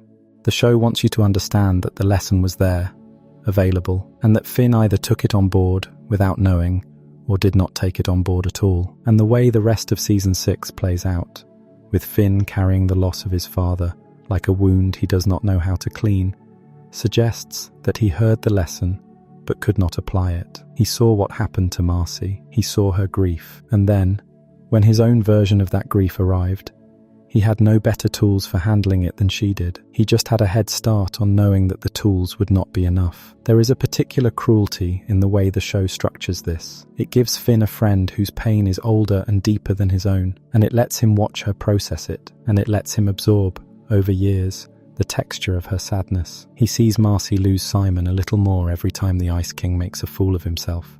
He sees her flinch at things the Ice King says. Things the Ice King does not understand are flinches. He sees her keep showing up in the Ice King's life anyway, because he is the only family she has left, even though the Ice King no longer knows that. And Finn is watching all of this, season after season, with a child's incomprehension that slowly, painfully, turns into a teenager's understanding. He starts to get it. He starts to see what she is carrying. And by the time he loses his own father in a similar way, he has at least the vocabulary for what is happening, even if he does not have the strength to use it. Think about what it means that the show built this for him. Think about the patience. The Ice King is introduced as a comedic villain in season 1. He is a buffoon. He kidnaps princesses. He is a joke. And the show, very slowly, over the course of years, reveals that the joke is a tragedy, that the buffoon was a real person, that the real person had a daughter, that the daughter is still alive and is still grieving and is still showing up and is still being kind to a man who cannot remember why he should be kind to her. The show takes its sweet time letting Finn understand any of this. It is not in a rush. It does not need him to get it all at once. It just keeps putting the information in front of him. And it keeps letting him see Marcy's face when she looks at the Ice King, and it keeps letting the small moments accumulate until eventually, by the late seasons, Finn looks at the Ice King differently than he did in season 1. He is gentler with him. He is more careful with him. He listens when Marcy talks about him. He does not laugh at him the way he used to. That is moral education. That is what moral education actually looks like in real life. And in the best fiction, it does not happen in a single dramatic conversation. It happens through years of watching someone else's pain and slowly building the imagination required to feel it as if it were your own.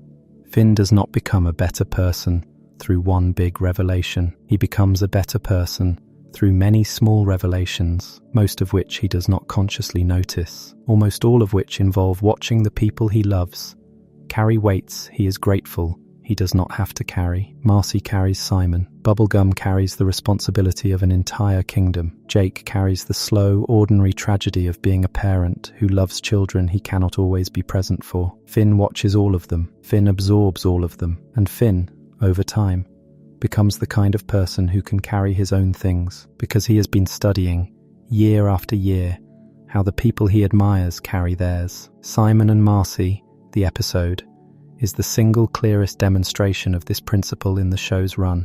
It is a masterclass in how to teach a young character empathy without ever announcing that you are teaching it. Sugar's storyboarding is unhurried, the camera lingers, the dialogue is quiet. Tom Kenny's voice work as Simon, drifting in and out of lucidity, is some of the finest voice acting ever recorded for an animated series, and the whole thing is wrapped in a children's adventure show about a boy and his dog. That is the genius of Adventure Time. That is what it was doing under the surface. It was building, in a child viewer and in a child character, the emotional vocabulary required to be a person in a world full of grief. And it was building that vocabulary by trusting the viewer and trusting Finn to listen. There is something else worth saying about Simon and Marcy, which is that the episode never gets a sequel in the way you might expect. There is no scene where Finn confronts the Ice King about what he learned. There is no scene where Marcy explicitly tells Finn that her story is also a warning to him. The show could have done either of those things. It would have been easy, it would have been satisfying, and the show, deliberately, refuses, because the show understands that real moral influence does not work that way. Real moral influence works through proximity and time. You spend enough time with someone and you start to see the world the way they see it. You watch enough of their grief and your own grief starts to make different shapes. The lesson never has to be stated for the lesson to land. Adventure Time is one of the only children's shows in television history that fully trusted this principle. It did not explain itself. It let the long, slow accumulation of stories do the work that explanation would only have damaged. And Finn, at the end of all of it, is the proof that the principle worked. He is not a wise man. He is not a sage. He is a 17-year-old who has paid attention. That is all. And paying attention, it turns out, is enough. Paying attention is the foundation of everything. Paying attention is what allows a person to become better than they were, slowly, without fanfare, in a way they themselves often cannot articulate. By the end of Adventure Time, Finn has paid attention to so much grief in so many different shapes that he has become a person who can hold his own grief without losing himself in it. That is the gift Marcy gave him, indirectly, by letting him watch her live with hers. That is the gift Sugar gave him before she left, by storyboarding the single most patient episode in the entire show. The episode that taught Finn, without telling him it was teaching him anything, what it would take to survive the years that were coming. Muto has said, in multiple interviews, that he wanted Martin, Finn's father, to be as roguish and dishonorable as Finn is heroic, that the choice was intentional, that the show wanted to give Finn a father figure who was the opposite of everything Finn believed in, and let Finn grapple with the implications. This is not an accident. This is a design decision. The show, at a certain point, decided that Finn's childlike moral clarity could not survive contact with the real world, and that it was more interesting to show him losing it than to let him keep it. The show decided, deliberately, to break the hero, not to destroy him, to crack him open, to let what was inside him come out. And the thing that came out was not what you expected. It was not that Finn was secretly evil. It was not that Finn was secretly a coward. It was that Finn was a 12-year-old who had been carrying weight no 12-year-old should have to carry, and that if you kept piling weight on him, eventually he was going to fail at being good in the way he thought he should be, and he was going to have to decide whether being good mattered more than being the particular kind of hero he had always imagined being. Adventure Time's answer, across 10 seasons, is yes. Being good matters more than being a hero, and the two things are not the same. A hero is someone who wins fights. A good person is someone who has the courage to sit with what they have done and try to do better. Finn, in the finale, is not a hero in the season 1 sense. He does not save the world by swinging a sword. He saves the world by convincing a broken version of himself that they are the same person, and by being willing to bury that version and move forward. That is the whole story. That is the whole arc. Everything else is detail. Before we move on, if you are enjoying this analysis, please consider subscribing. It helps the channel tremendously. There is a scene in the 7th season, during the Stakes miniseries, which aired in November 2015, where Finn is almost absent. The miniseries is about Marceline. It is about her history with vampires, her fear of becoming like her father, her slow rediscovery of who she was before she became the vampire queen. Finn is in the background. He helps. He participates in the fights. But the show is not interested in him in the way it was interested in him during season 6. He has been demoted, in the best possible sense, from protagonist to witness. He is learning how to be a friend rather than a hero. He is learning how to support someone else's story without making it about his own pain. And that too is growth. That too is part of the arc. The boy who started the show thinking that helping people meant rescuing them from monsters has learned, by season 7, that helping people sometimes means standing still and letting them work out their own problems and being there when they need you rather than inserting yourself into their battles. He has become quieter. He has become patient. He has become, in small ways, kind in a way that does not need to be performed. This is one of the easiest things to miss about Finn's later seasons, because the show does not dramatize it. The show just lets him be. In season 8, Before Islands, he is the kind of person who goes to Bubblegum's political functions and sits quietly. He is the kind of person who has real conversations with Jake about being uncertain about the future. He is the kind of person who sleeps through episodes because he is tired in the way adults are tired. The show is signaling, through the texture of its scenes, that something inside this character has shifted. He is not the 12-year-old anymore. He is not even the 16-year-old who suffered through Breezy. He is older. He has stopped treating every conversation like a potential quest hook. He has stopped needing every scene to be about him. And then Fern appears, and Finn is forced to look at what he used to be, and the look is not kind. Fern is the mirror. Fern is the accounting. Fern is the show asking Finn to face the fact that the person he is now is only possible because he outgrew a version of himself that was, in many ways, more certain and more confident and more easily satisfied. Fern, in the scenes where he is trying to figure out who he is frequently performing the things Finn used to perform. He swings swords. He declares himself a hero. He wants to be the person who wins the fight and gets the recognition. And Finn looks at him over and over with the quiet recognition of an older brother watching a younger brother make the mistakes the older brother made first. There is a specific kind of pity in Finn's expression during the Fern episodes that is new to the show. Finn is pitying his own past. He is watching it walk around in a green body, and he is realizing that the past, when you see it from far enough away, is often more foolish than you thought it was at the time. This is what the show is doing when it resurrects Fern through Gumbald and sets him up as an antagonist in the final season. It is creating a situation where Finn cannot simply leave the past behind. The past has followed him. The past has a body. The past is walking around with a sword, and it wants to replace him. And when Finn kills it, in 3 buckets, he is not killing an enemy. He is killing himself. He is killing the version of himself he has been trying to outgrow. And the killing is an accident because the show is not going to let him kill himself on purpose. The show is not going to let him have the catharsis of a clean execution.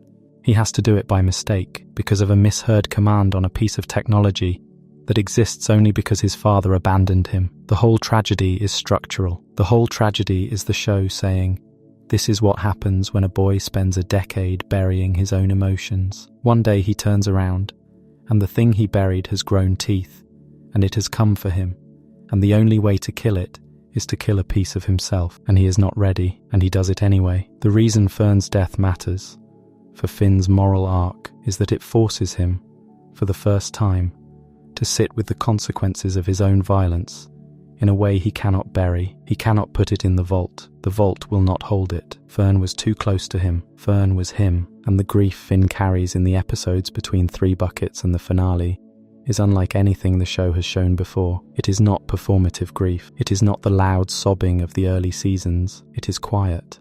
It is the kind of grief where a person stares at nothing for long seconds at a time, where a person's voice gets quieter without them noticing, where a person makes dinner and forgets to eat it. Finn is not dramatic about it. He is just not quite the same. And when he arrives at the finale, and the vault opens, and all his repressed fears come pouring out at once, the killing of Fern is one of the things that is inside the vault. It is one of the things he is going to have to face. The opening of the vault in Come Along With Me is one of the most quietly powerful sequences in the history of Adventure Time, and it is worth sitting with in detail. The dream sequence takes place inside a shared mental space. Princess Bubblegum and Gumbald are there, chasing each other, working out their own generational trauma. Finn and Fern are there, fighting and then talking. Jake is there too, looking for something specific.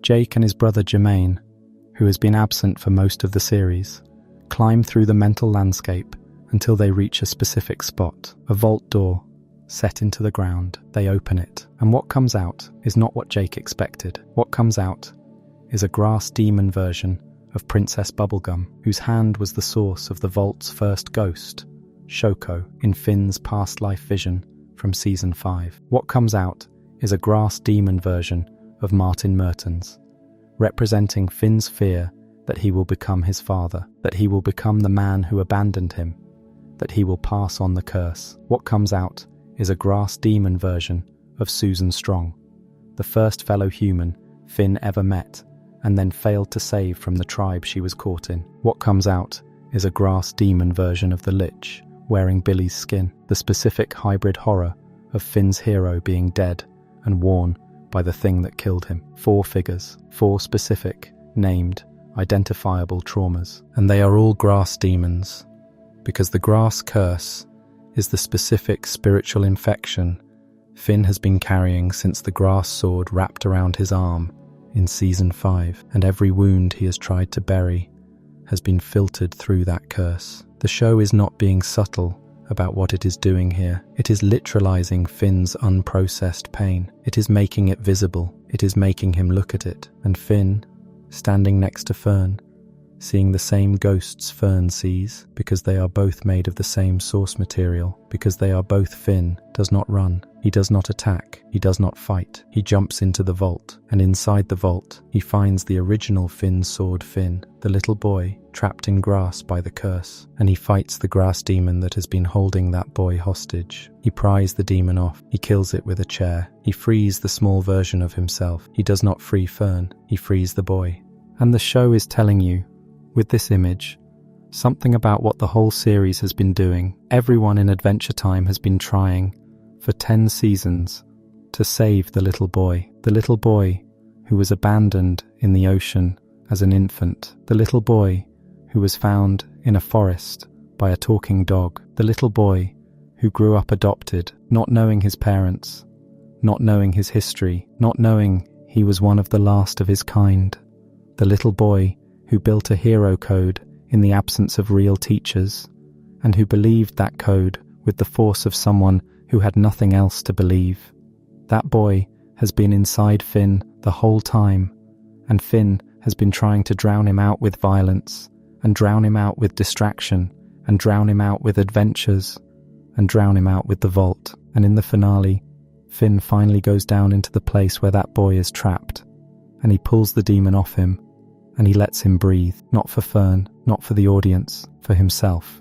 The boy he was needed to be saved, and the young man he has become, is the only one who could save him. This is what the show has been doing the whole time. It has not been a hero's journey in the traditional sense. It has been a rescue mission, and the person being rescued has been Finn himself all along. The monsters were not the enemies. The princesses were not the prize. The adventure was always a metaphor. The real story was always the one you could feel under the surface, the slow accumulation of small betrayals and small disappointments and small silences, and whether the boy who started the show could survive becoming the young man who ends it. He does, barely, with help, with scars, with a prosthetic arm, a planted tree, a grown mother he can no longer live with, but can still speak to, a father he has launched into space, a girlfriend he wronged, and had to learn to stop wronging other people to atone for, a best friend who is older now and more tired,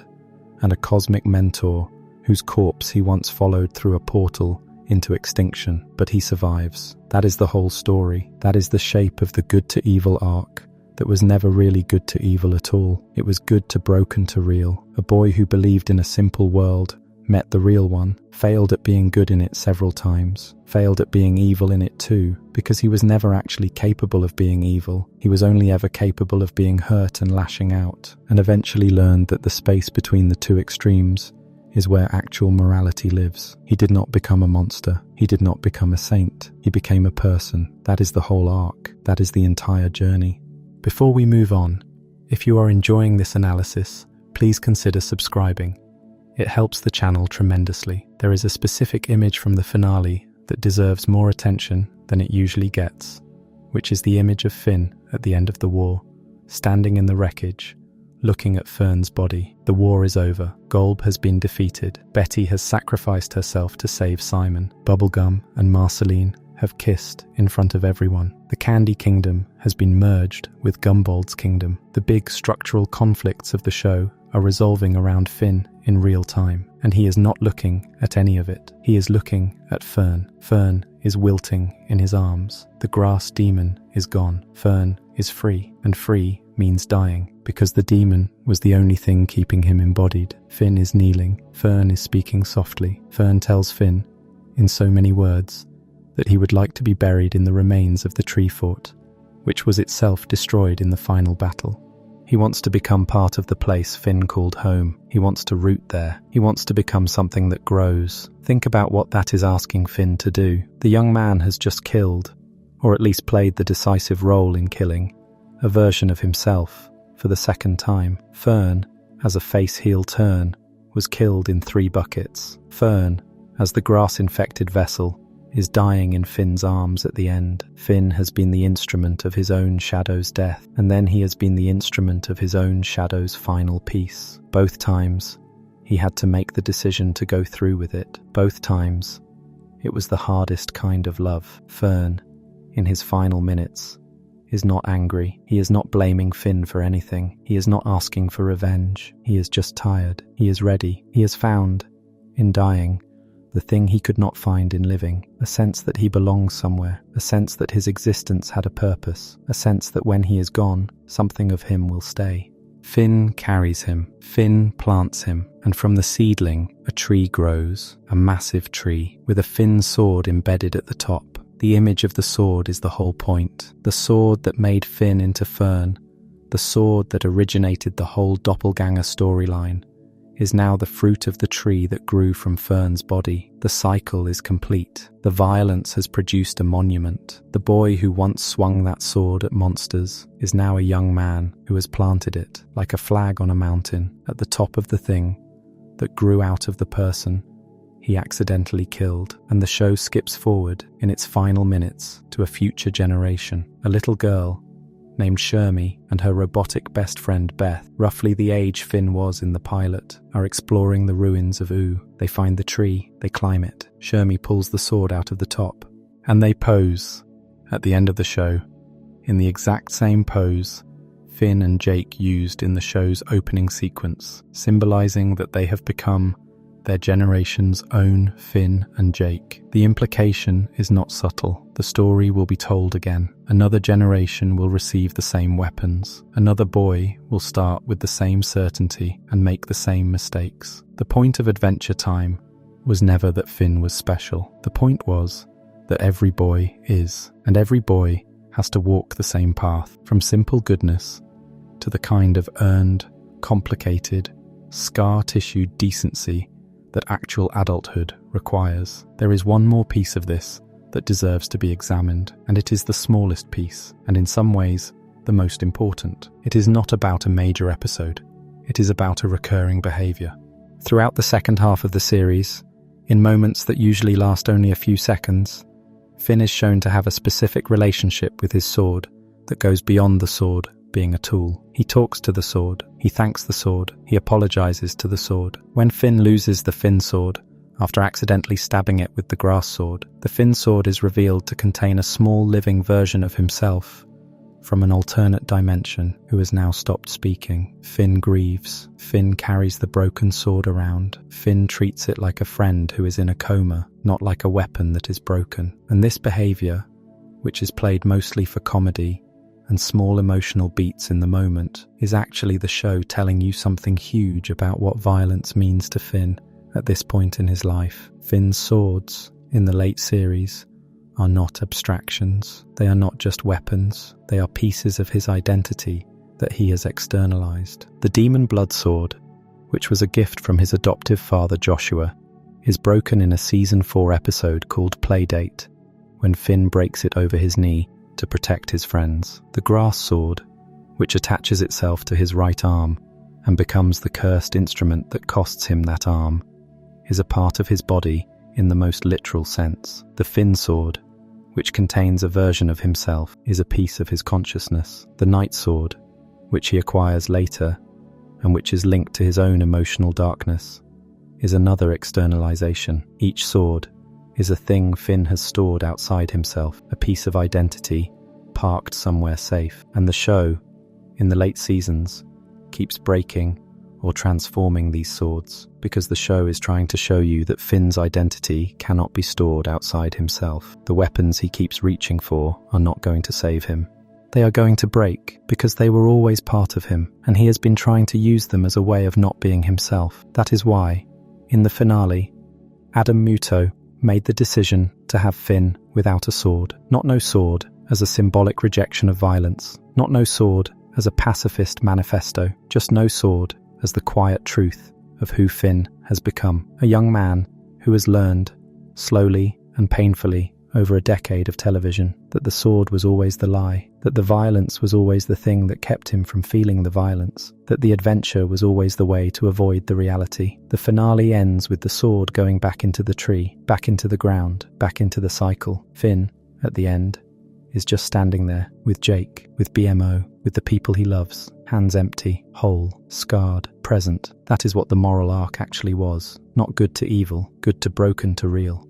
And the real is harder than either of the first two, because the real does not come with a clean moral label. The real is just the long work of being a person who has done harm and trying not to do any more of it. Finn does harm in Frost and Fire. Finn does harm in Dungeon Train. Finn does harm to his father in The Visitor. Finn does harm to Fern in 3 Buckets. Finn does harm to himself over and over by refusing to feel what he is feeling, by filing everything into the vault, by treating his own emotional interior as a battlefield he cannot afford to enter. And at every point, the show gives him a chance to do the real thing, which is to stop and look and process and grieve and try again. And at most of those points, through most of the show, he chooses the false thing instead. The sword, the adventure, the next quest, the quick comfort. And then, at the end, he finally does the real thing. He opens the vault. He faces what is in there. He carries the weight. He plants the tree. He gives Fern the burial Fern deserves. He watches his mother's ship arrive. He lets Marceline and Bubblegum love each other. He lets the world go on being itself. He does not need to be the center of the story anymore. He does not need to be the hero. He just needs to be there and present and willing to be changed. That is the whole moral arc. That is everything the show was building toward for 10 years. Not a hero, a person. One who is willing, at last, to look at himself without flinching. Before we move on, if you are enjoying this analysis, please consider subscribing. It helps the channel tremendously. There is a final piece of this arc that I want to come back to before we close, and it is the question of how Finn's moral trajectory compares to the other major characters on the show, because the show is doing something specific by putting him in that company. Adventure Time is full of characters who have made huge moral compromises. Princess Bubblegum has committed, over the course of the series, acts of surveillance, of genetic experimentation, of political ruthlessness, of outright killing, in service of her responsibility to her citizens.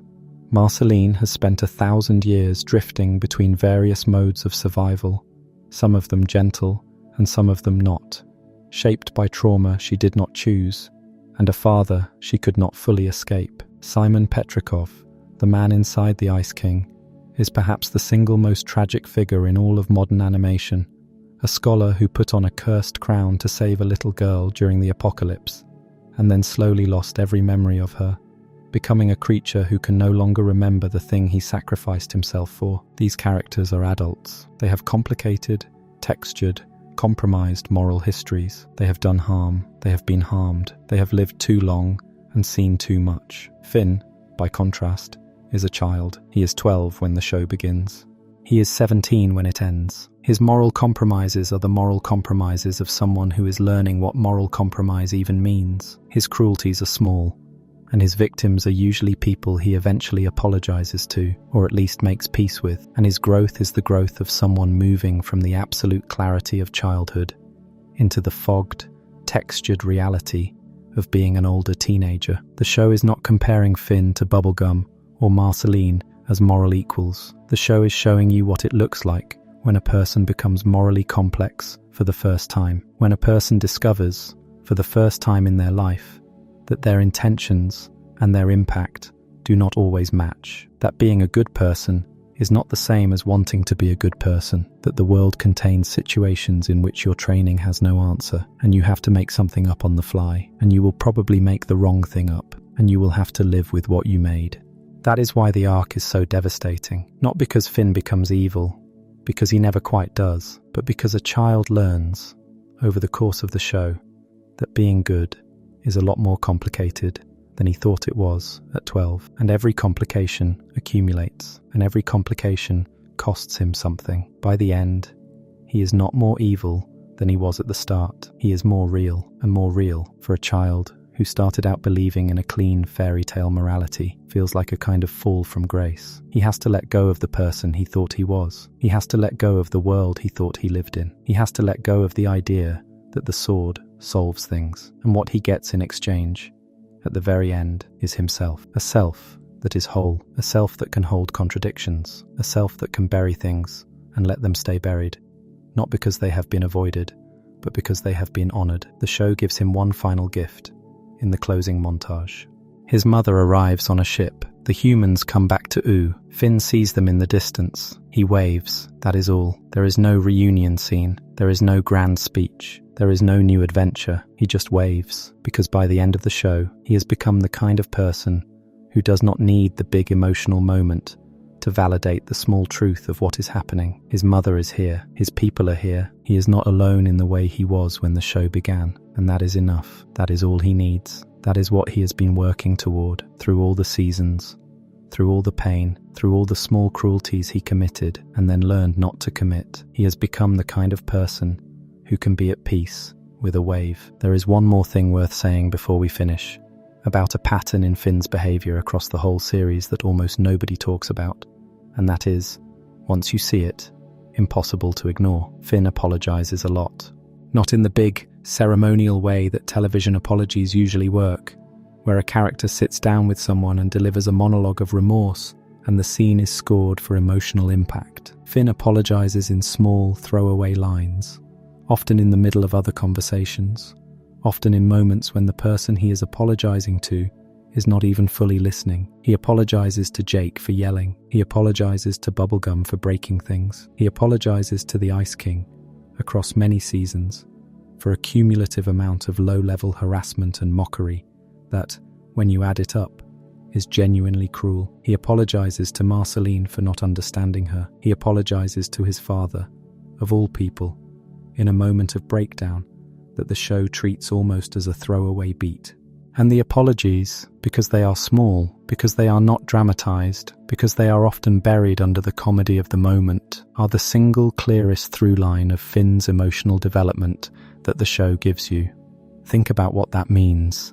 A boy who starts the series believing himself to be the uncomplicated hero, the good person by default, the knight in shining armour, is, across the show's entire run, quietly building an inventory of the ways he has been wrong. He does not need to deliver a speech about it. He does not need to have a breakdown about it. He just notices, in the middle of his life, that he has done something he should not have done, and he says so, and he moves on. That is not the behaviour of a hero. That is the behaviour of a person who is paying attention. That is the behaviour of someone who, underneath all the swords and all the adventures, has actually been doing the work of growing up the whole time.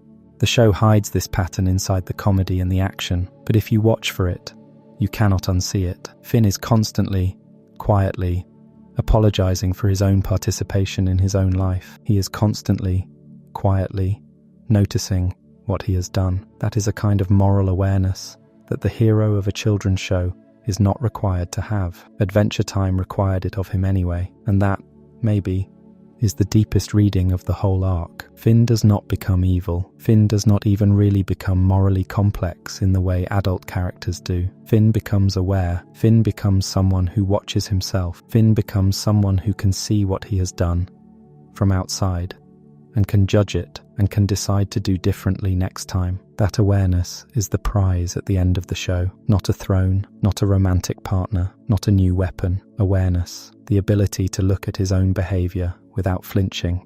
The ability to say to himself, quietly, that he has been cruel, or lazy, or frightened, or small, and to keep going anyway. That is growing up. That is what the show wanted him to find. That is what the show, over 10 seasons and 280 episodes, was quietly arranging for him to find. And in the end, in the ruins of the tree fort, sitting next to Jake, watching his mother's ship arrive on the horizon, he has it. He has found it. The long, dark accumulation of everything he could not face has finally become something he can hold. Finn's moral arc in Adventure Time is not a descent. It is not an ascent either. It is a deepening. The boy got more complicated. The boy became more real. The boy learned, over the course of 10 years and 280 episodes, that goodness is not a status. It is not a trophy. It is not a badge. It is a practice.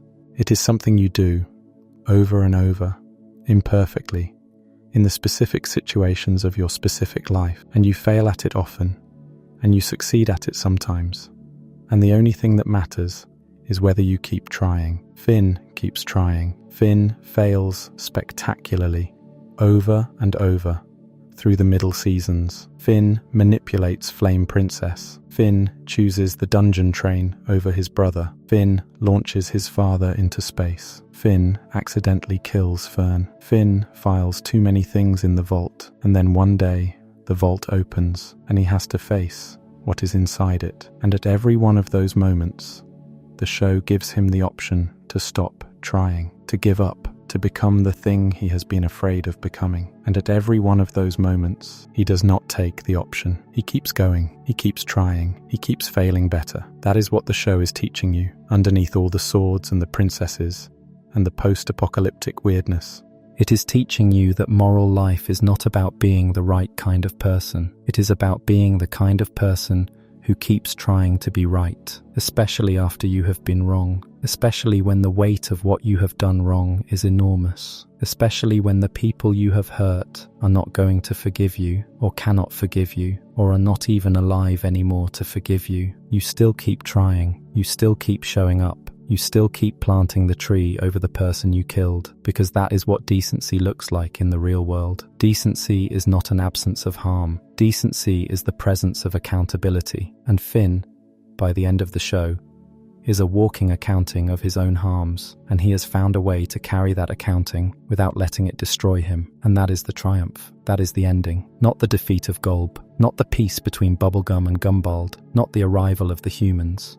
The triumph is that a boy who started out unable to process his own fear has, by the end, become a young man who can stand in the wreckage of his choices and not run away. There is a scene at the very end of the finale, after all the big events are over, where Finn and Jake sit on the grass and watch the ruins of the tree fort. They do not say much. There is no speech. The show does not give you a reflection on what has just happened. It just lets them sit. Jake is older. Jake is tired. Jake has been through as much as Finn has, in his own way, and the two of them together have become a study in what it looks like to have survived something enormous. They are not heroes in this scene. They are not adventurers. They are just two friends sitting on the grass, looking at a place that used to be home, waiting for whatever comes next. And the show trusts you to understand what you are looking at. It does not underline it. It does not score it with music. It just holds.